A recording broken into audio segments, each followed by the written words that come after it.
Welcome to the latest edition of The Bull, the Bear, and You as we take a look at the economy and investing.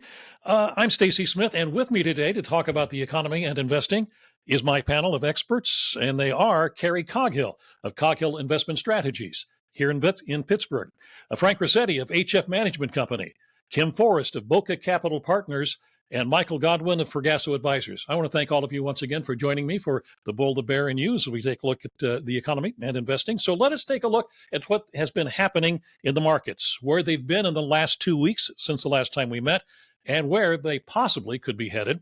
Carrie, since the last time we met, the major indices have all moved upward, and all are now within a fraction of setting new all-time closing highs.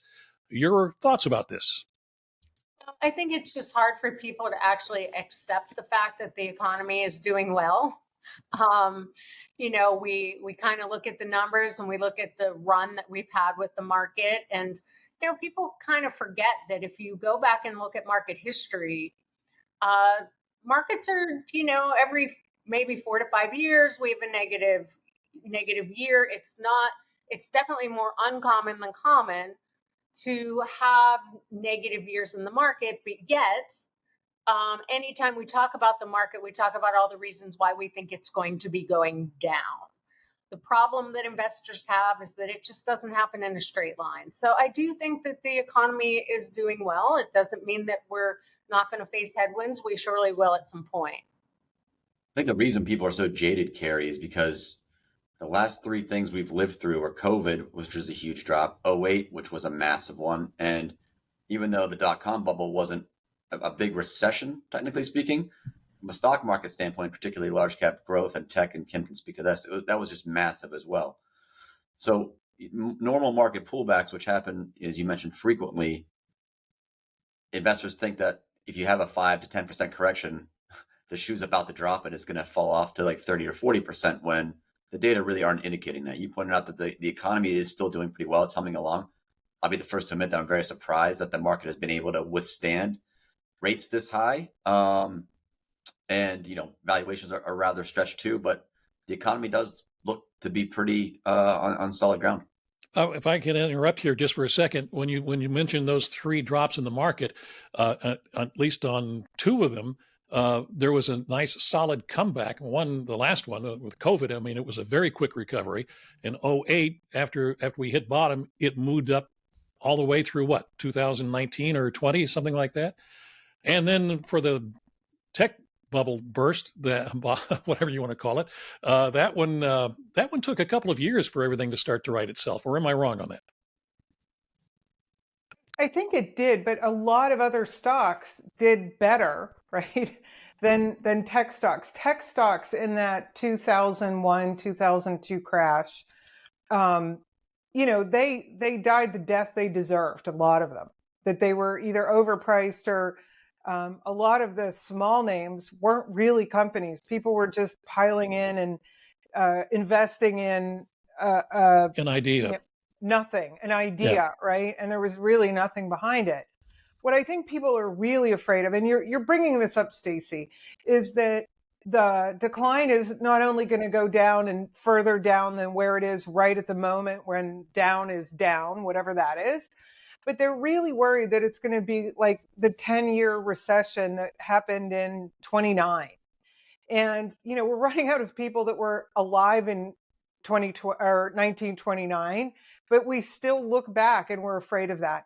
And I would say too, the '70s were an ugly time to be an investor for many reasons. And I think if you want to be a good investor, you look at times like that, but then you say, well, how are things different? And is this going to actually occur in the same way? There was a lot of regulation that happened in the '30s to make sure '29 would never happen again. And the '70s were an unusual time, which I think we could have a whole show on, like what went wrong in the '70s. And we could start with fashion. Fashion was horrible, but I get back on track. No, you always have to ask, what is different this time? And go from there, as opposed to just being fearful. What we have going for us today, Stacy, is a couple of things. One is we have the three bills that Biden passed, the infrastructure bill and the CHIPS bill and the Inflation Reduction Act, all of which put a lot of money into the economy, are putting a lot of money into the economy. Throw in with that the AI explosion, which we have actual companies that make actual products that they actually sell, and the demand for their products is exceeding their capacity. So the chips bill is coming along at a very good time, actually, because factories are being built to equip people with these chips they need to do this all AI stuff. None of which I understand, but Kim will let you handle that. And that being said, there's a lot of tailwind there. The headwind is housing prices. I mean, that's just holding inflation up pretty much.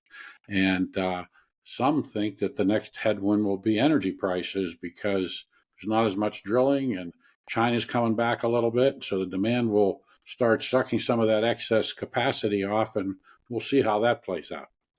Speaking of energy, very quickly, I'll throw this in on the CNBC on this Monday, May the 13th. There was someone who came on and said that the amount of energy that China is going to use is declining already because of the number of electric vehicles that are on the road. I found that kind of interesting. So Well, I want to jump in here just to maybe, Michael, go back and forth a little bit on this. But the idea that interest rates are high, interest rates, in my opinion, are not high. Interest rates are normal. I think that they had been abnormally low for the past, couple decades or just a little shorter than that.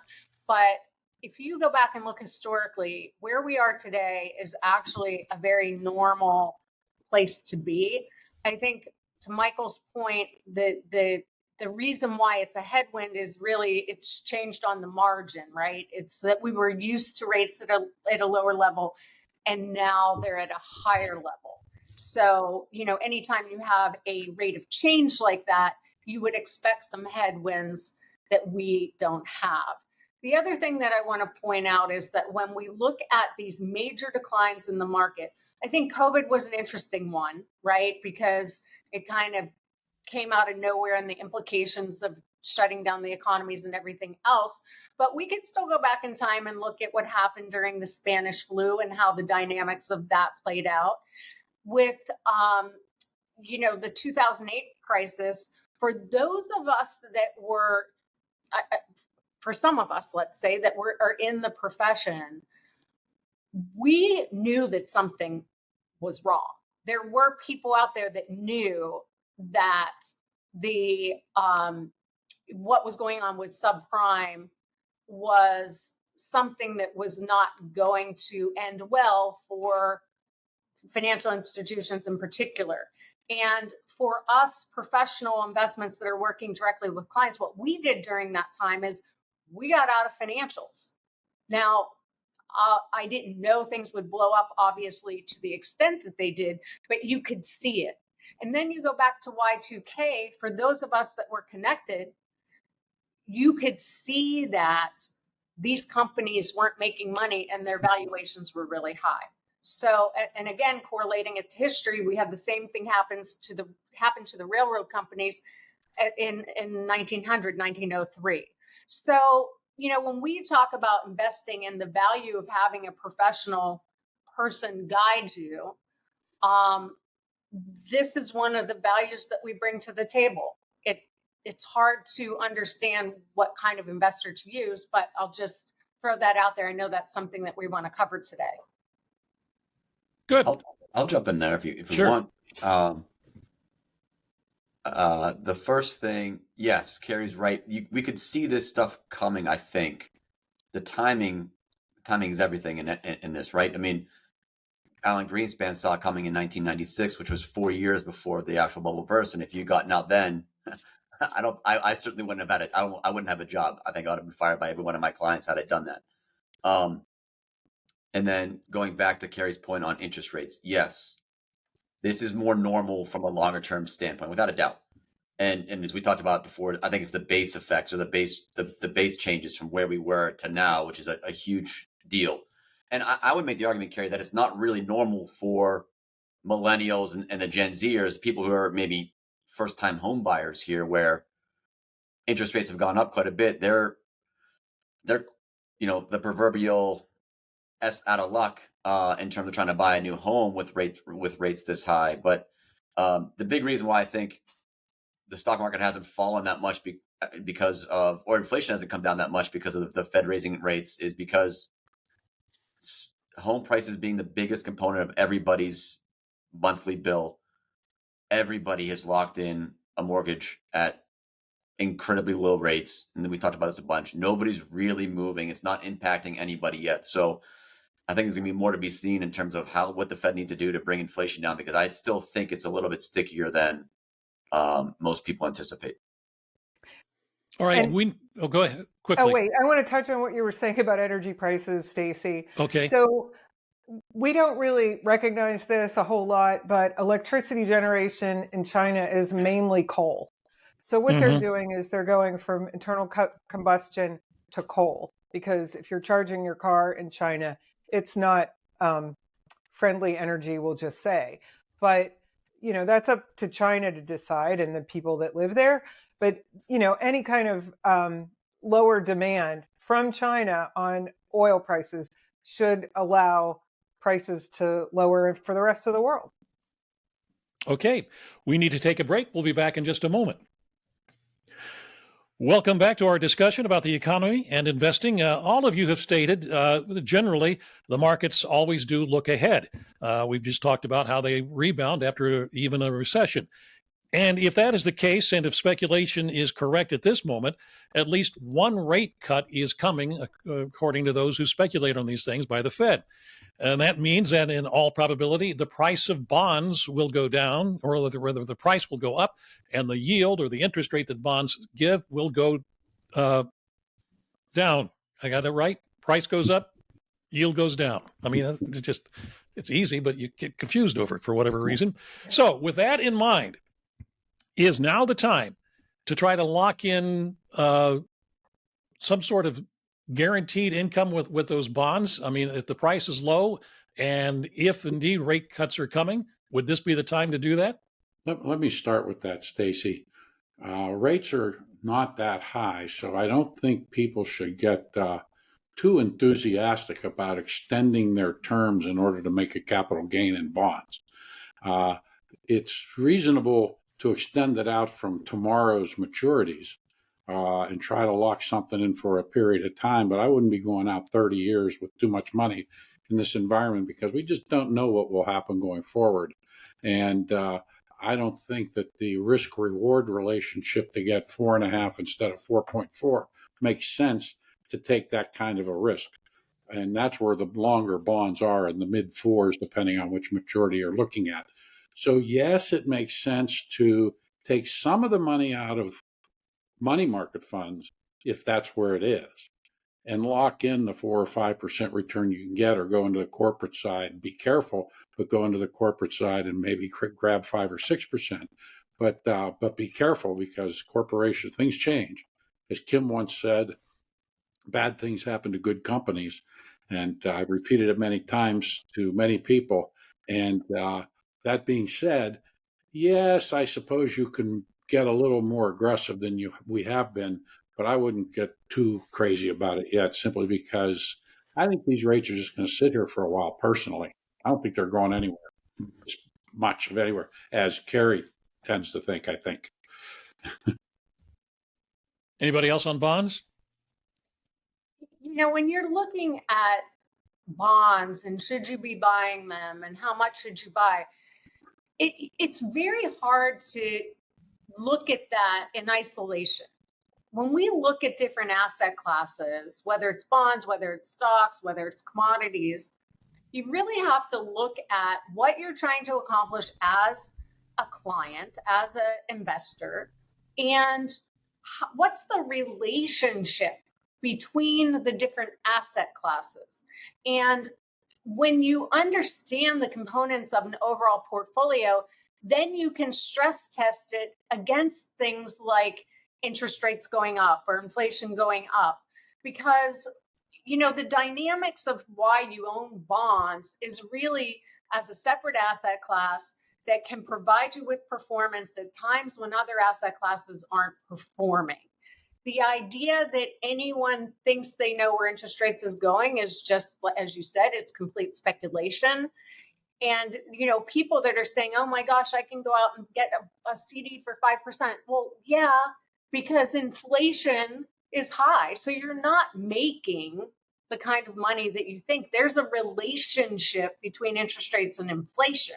And when you start to factor that inflation in, that's where generally, when you compare other asset classes like stocks, like bonds, great books written, Stocks for the Long Run, just the capital structure alone, lending versus investing, the market has outperformed.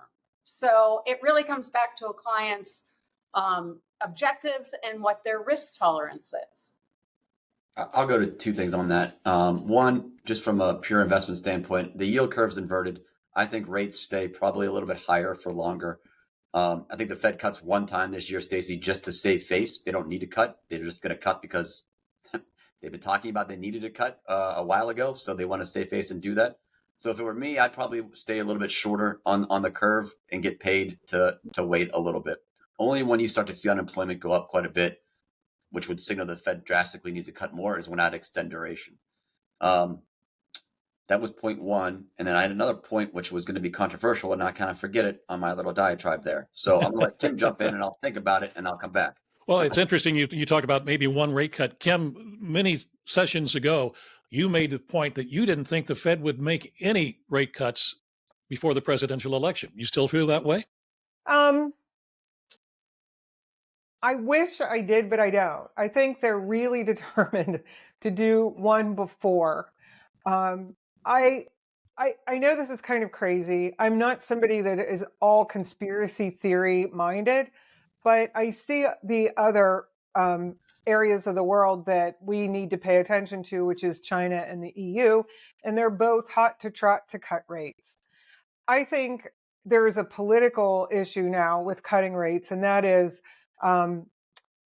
if you don't own this economy, which is with the Republicans, like, first of all, I am apolitical in my job. It doesn't matter. And I go and vote, and who cares how I vote? I'm one person. But I'm just saying that the Democrats own this economy for good or for ill. And they have, America has really ramped up their debt. And a talking point for the opposition to the Democrats is that, in X days, we have $1 trillion worth of interest payments or $1 trillion worth of debt that has to be renewed. And I believe that everybody wants to be paying less interest on those instruments. So that is a little political push behind it. And again, not saying that, and that could be for the EU too. The EU has borrowed a lot of money. So just keep that in mind. So I think the Fed does want to do one or two by the even before the election. I thought they were going to try to stay steady, Eddie, but looks like they're not. All right, we're going to go ahead. What Kim just said, I'm not even sure that's political. That might be fiscal. They may be cutting rates just to help the Congress make the budget be not quite as bad. Yeah, could be. Okay. Can I just say, this is why the Fed is supposed to be independent. Mhm. There's nothing more that, is so disappointing to me right now about how the Fed is dialoguing when they used to never dialogue in the past. We are talking about people's money here. And so for the Fed to have to, and I agree with what everyone is saying, for the Fed to have to save face or do it for budget reasons, we're talking about people's money. So I think the Fed has done a great disservice to this country by coming out and giving their dot plot of like, we anticipate reducing rates 7 times. It's not the way it used to be. And it's very disappointing. All right, good. We'll take a quick break. We'll be back in just a moment. Let's talk a little more about something we briefly discussed before, and we kind of, Carrie brought it up earlier in this program, and that's working with a financial advisor. You have all been associated with smaller firms located in the city of Pittsburgh, but I have to pose this question. don't the bigger operations, the national firms, have more to offer a client just because of their size? Sure. And they also charge more fees. I'll just lay that out there. Go to it, everyone. And they also have more conflicts of interest because of their size. Yeah. I mean, it depends on what you want. It, Those conflicts of interest are really significant, especially with the larger firms, because if you're working with a firm that has an investment banking branch and they're working on a major sale of something, or they know that one of their companies is buying another company, are their research analysts really going to come out and put a sell rating on that stock? I mean, I know that they talk about, their separation and all of that, but it's just a little too close for comfort for me. I think the banks, they're fine. I mean, they do what they do, and they do it well. They have a good client base. What I tell some prospects when I meet with them, I say, look, what I do as a portfolio manager, what Carrie does, we do this for a living. In the end, your performance you get from me versus Carrie, I hope to outperform, obviously, but it's likely going to be somewhere in the ballpark there. As an advisor, you really want to find somebody that you just trust wholeheartedly with your assets, with your doing what is right by you and by your family and what you want to have done to meet your financial goals. I think that is really, really what it boils down to in the end. Well, that raises a good question, because I know I made a little note on this one, and that is, how do you know that you can trust the financial advisor? I mean, the first time you meet them, what's the synergy that would be taking place or should be taking place? as somebody who has left the business, let me say that what people, I believe, want from any of us is consistency, where we're coming out and we're giving the same advice this year, next year. And if anybody's been listening to this show when it was broadcast and now, I think that there's one thing that's pretty safe. We are really consistent. We say the same thing every week. And we might react to the news a little differently from moment to moment, but our message basically is put your money in a plan, in a game plan, and follow the game plan. Make adjustments as your life forces you to. The one that happens to everyone is they get older. So as you age, adjustments need to be made. Other things happen, some of them good, some of them bad, and that causes adjustments. And if you have a person who is consistent in their philosophy, and I know everyone on this show is, all right, you're down to who's going to perform better. I will say from my experience, Mike will perform better one year, Carrie will perform better another year, just because of the way they read the tea leaves, if you will. And sometimes they'll be right. Most of the time they'll be right, and occasionally they won't be. And that's just unfortunate, but it's human nature. We all have our day that we wonder what we were thinking. Carrie, were you out there by yourself and with your firm just before the 2008 crash, if I can call it a crash, I guess, when you thought there was something wrong with the financials? I was with another regional firm here in Pittsburgh. I left that firm in 2011, but it was still a small firm, right? So we didn't have any conflicts of interest when we wanted to reduce our exposure to financials because of what we saw coming. And it wasn't just us. I mean, there were books written about this stuff. There was a book called The $1 Trillion Meltdown that was all about this, that was written prior to 2008. It was then updated and the name was changed to the $3 Trillion Meltdown. So they didn't even know. But, I think when it comes to selecting a financial advisor, the best advice I can give to anyone is to get a referral from someone that you know and that you respect. If you know someone that's, working with an advisor, ask who they work with, and interview. You have to interview several different people. Ask for referrals. Now, obviously, anytime you ask for a referral, we're going to give you like the people that we think are going to speak most highly of us, but it gives you the opportunity to ask some specific questions. When it comes to performance, it rarely is about performance. And anyone that comes through our door and all they care about is performance, we tell them to go somewhere else, because our firm is based on accomplishing goals for our clients. It's not about how many percentage points we gained over the market. Buy an S&P 500 index fund, then you're guaranteed the results of the market. But if you can't deal with the volatility, or you're concerned about tax consequences and so forth, come to us. I would say that someone, for those of us who really take an asset allocation approach, as Michael said, our results are going to be similar. I would actually question the person that is more of the outlier. If we're up 15 and someone else is up 30, that makes me nervous, right? Because what goes up comes down. So you have to be pretty careful if you're just going based off performance. That's really not the reason why you need a financial advisor. And even if you're going to select an asset manager, which is what we are, right? Because we advise, but if you want, but not really. Like my job is to run portfolios of equities.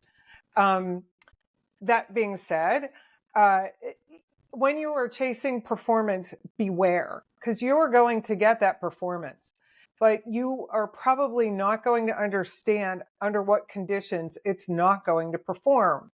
And I would say some really savvy people have gotten burned, especially where there's leverage involved. And leverage can have names where, they're borrowing to accelerate the returns. That's one way that you can get multiples above the market. But there's also options contracts. And again, they rhyme with the underlying movements of the stocks that they represent, but not all the time. So these are very dangerous strategies that, yes, you can pursue. But I would say if you have goals, and none of this should be betting money, none of it. To work with an advisor, and they'll get you to the right mix of products or, philosophy that you can live with and that will protect your family. How long does it take to come up with a plan for any client that you might have? A new one walks in the door. Couple weeks. I mean, there's a process of, gathering the information, having a meeting where you gather the information, all of their statements, everything like that. And then we put it through an analysis and try to align our recommendations with their goals. Now, our firm, we do that work free of charge, because we feel that it's our investment into the process of gaining that client's trust and their business. I know there are other firms that charge a fee to do that work. They don't want to give it away for free because they're doing some work. And then maybe they would offset other fees if they come on board as a client. But, it's depending upon how busy we are, it's, a couple weeks. Okay. It also could depend on how complex the case is. Mm-hmm. You have somebody who has a lot of real estate and businesses and high net worth and estate issues and children issues, and you get into all sorts of rabbit holes in these situations. It causes it to take a little more time sometimes, because when it gets real complex, you might not have all the resources in-house, and you might have to go outside to get some information in order to do the job well. And because no one has all the resources inside, I mean, it wouldn't be efficient. And consequently, these things might take a little longer. It really depends on also depends on the complexity. Yeah. And that's a really good point, because when it comes to, tax strategies, estate issues, business succession issues, those are things that can take months. So, when we're summarizing initially for a client, we're really going to identify all the things that need to be done and get done. The investment portfolio is generally the easiest piece of that. And then from there, we move on to make sure everything else is in line. Okay. Well, thank you for joining me once again for the Bull, the Bear, and you. We'll continue our look at investing in the economy when we get together in about 2 weeks or so. But for right now, thanks for joining us, and we'll see you again in about 2 weeks. Bye.